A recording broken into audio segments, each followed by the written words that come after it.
আসসালামু আলাইকুম everyone, welcome to my channel. আজকে আমি আপনাদের সাথে সেদ্ধ আলু আর একটি ডিম দিয়ে খুবই মজাদার একটি ডিম আলুর স্ন্যাক্স রেসিপি শেয়ার করব। নাস্তাটি দেখতে যেমন সুন্দর, খেতেও হয় অনেক বেশি মজাদার এবং মুচমুচে। বাচ্চাদের টিফিনের জন্য কিংবা বিকেলের স্ন্যাক্স হিসাবে চাইলেই এটা তৈরি করে নেওয়া যাবে। তো আজ আর কথা বাড়াচ্ছি না, চলুন রেসিপিটি দেখে নিচ্ছি। এই রেসিপিটি তৈরি করার জন্য প্রথমে এখানে আমি মিডিয়াম সাইজের 4টি আলু খোসা ছাড়িয়ে সেদ্ধ করে নিয়েছি।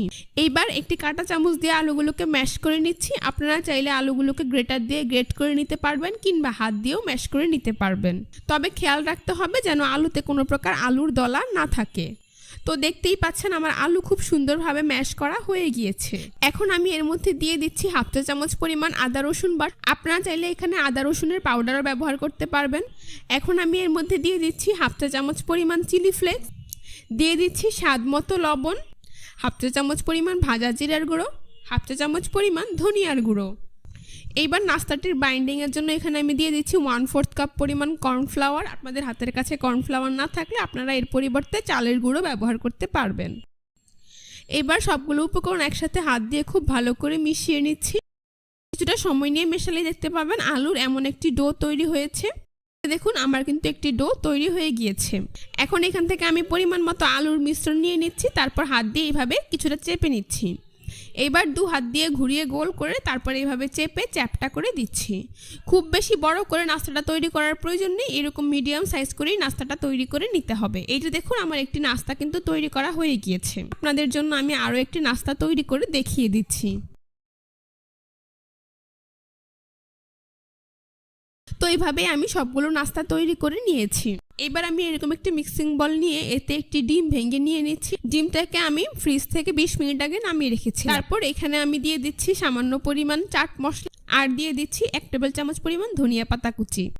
এখন একটা কাঁটা চামচ দিয়ে ডিমটাকে খুব ভালো করে ফেটিয়ে সবকিছুর সাথে মিশিয়ে নিচ্ছি।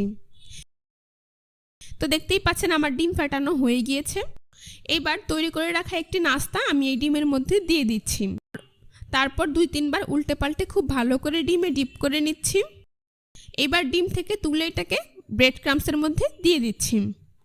ব্রেড ক্রাম্বস দিয়ে 2-3 বার উল্টে পাল্টে খুব ভালো করে কোট করে নিচ্ছি। আপনারা চাইলে এই পর্যায়ে নাস্তাটা ভেজে খেতে পারবেন। এখন আমি নাস্তাটার ডিজাইনের জন্য এরকম একটি ছাঁকনি নিয়ে নিচ্ছি। এটাকে এইভাবে উল্টো করে নাস্তাটাকে আমি নিচ থেকে এইভাবে চেপে সুন্দর একটি ডিজাইন দিয়ে দিচ্ছি।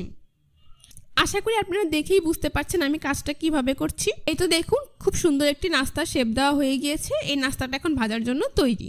একইভাবে আমি আরও একটি নাস্তা প্রথমে ডিমের ব্যাটারে খুব ভালো করে ডিপ করে নিয়ে ডিম থেকে তুলে ব্রেড ক্রাম্বসে কোট করে নিচ্ছি। তারপর ব্রেড ক্রাম্বসে খুব ভালো করে কোট করে নিয়ে একইভাবে আমি ছাঁকনিতে চেপে নাস্তাটার ডিজাইন করে দিচ্ছি। এটা দেখুন আরও একটি নাস্তা আমার তৈরি করা হয়ে গিয়েছে। আশা করি আপনারা দেখেই বুঝতে পারছেন। তো এইভাবেই আমি সবগুলো নাস্তা তৈরি করে নিয়েছি। এখন নাস্তাগুলোকে ভেজে নেব। সেই জন্য চুলে একটি প্যানে পরিমাণ মতো তেল দিয়ে তা মিডিয়াম হিটে গরম করে নিয়েছি। এখন একে একে নাস্তাগুলোকে গরম তেলে দিয়ে দিচ্ছি। চুলার আঁচ মিডিয়ামে রেখে কিছুক্ষণ পরপর উল্টে পাল্টে নাস্তাটাকে গোল্ডেন ব্রাউন কালার এবং মুচমুচে করে ভেজে নিতে হবে। যেহেতু আলুটা আগে থেকেই সেদ্ধ করা, তাই এখানে লো হিটে ভাজার কোনো প্রয়োজন নেই। আপনাদের পছন্দ অনুযায়ী কালার করে নাস্তাগুলোকে ভেজে নিতে পারবেন। এই তো দেখুন আমার নাস্তাটা কিন্তু ভাজা হয়ে গিয়েছে, খুব সুন্দর কালার চলে এসেছে। এখন আমি একটু চাকনি দিয়ে এগুলোকে তেল থেকে তুলে খুব ভালো করে তেল ঝরিয়ে একটি নাস্তার প্লেটে নিয়ে নিচ্ছি। একইভাবে আমি বাকি নাস্তাগুলোকেও ভেজে নাস্তার প্লেটে নিয়ে নিচ্ছি। তারপর পরিবেশন করে আপনাদের দেখিয়ে দিচ্ছি। দেখুন নাস্তাগুলো দেখতে মাশাআল্লাহ কতটা সুন্দর হয়েছে আর খেতেও হয়েছে অনেক বেশি মজাদার। বিকেলের নাস্তায় কিংবা বাচ্চাদের টিফিনে গরম গরম টমেটো কেচাপের সাথে নাস্তাটি হতে পারে খুবই মজাদার। আর একবার তৈরি করলে পরিবারের সকলের মন জয় করে নিতে পারে। রেসিপিটি ভালো লাগলে অবশ্যই আমার চ্যানেলটি সাবস্ক্রাইব করবেন, একটু লাইক দিয়ে পাশে থাকবেন। আজ এই পর্যন্তই। সবাই অনেক বেশি ভালো থাকবেন। আল্লাহ হাফেজ।